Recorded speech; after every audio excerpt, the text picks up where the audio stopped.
आणि माननीय शिवसेनेचे मुख्य नेते महाराष्ट्र राज्याचे उपमुख्यमंत्री एकनाथ शिंदे साहेबांच्या आदेशाने लातूर जिल्ह्यामध्ये आज पूरग्रस्त भागाची आणि जिथे जिथे अतिवृष्टी झालेली आहे त्या शिवारांची पाहणी करण्याकरता आज मी इथे आलोय. सकाळपासूनच लातूर जिल्ह्यामधील मला वाटतं आता माझा हा तिसरा तालुका आहे. 8 की 9 गावामध्ये मी भेटी दिलेल्या आहेत. प्रचंड नुकसान हे शेतकऱ्यांचं होताना दिसतंय. अतिवृष्टीमुळे नुकसान झालेलं आहे.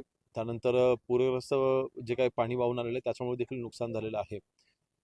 2-3 महत्त्वाच्या सूचना ह्या प्रशासनाला मी केलेल्या आहेत. महसूल राज्यमंत्री म्हणून विशेषतः ज्या ठिकाणी नदीच्या प्रवाहामुळे पूर्ण जमीन खरडून निघालेली आहे, काही काही ठिकाणी च्या प्रवाहामुळे किंवा जोरामुळे जमीन पूर्णपणे तुकड्या पडलेल्या आहेत, ती देखील वाहून गेलेली आहेत. तर अशाचे पंचनामे हे महसूल आणि कृषीने संयुक्त पंचनामे करावेत, अशा सूचना आपण केलेल्या आहेत.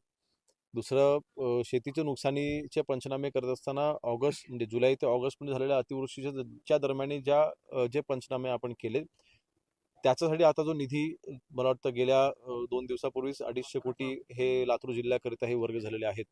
परंतु ती नुकसान भरपाई देत असताना त्याच शेतामध्ये पुन्हा कालच्या या पावसामुळे अजून वाढीव नुकसान झालेलं आहे. त्याचे वाढीवचे पंचनामे करण्याच्या सूचना आपण केलेल्या आहेत. त्यानंतर जिथे जिथे पशुधनाचं नुकसान झालेलं आहे त्या ठिकाणी देखील आपण वेळेत पंचनामे करण्याचे आदेश आपण दिले आणि पशु खाद्याच्या बाबतीमध्ये देखील काही मागण्या ह्या सकाळपासून माझ्याकडे होत आहेत की जे काही अतिवृष्टीमुळे नुकसान झालेलं आहे त्यामुळे पुढच्या एक महिन्याच्या कालावधीमध्ये पशु धान्य देखील कदाचित उपलब्ध होऊ शकत नाही. त्याकरता देखील उपाययोजना करण्यासाठी मी सूचना केलेल्या आहेत. तर एकंदरीत माननीय मुख्यमंत्री मोदयांनी कालच या बाबतीमध्ये सगळ्या शेतकऱ्यांना आश्वस्त केलेलं आहे की या बाबतीमध्ये वाढीव मदत ही नक्कीच शेतकऱ्यांना दिली जाईल.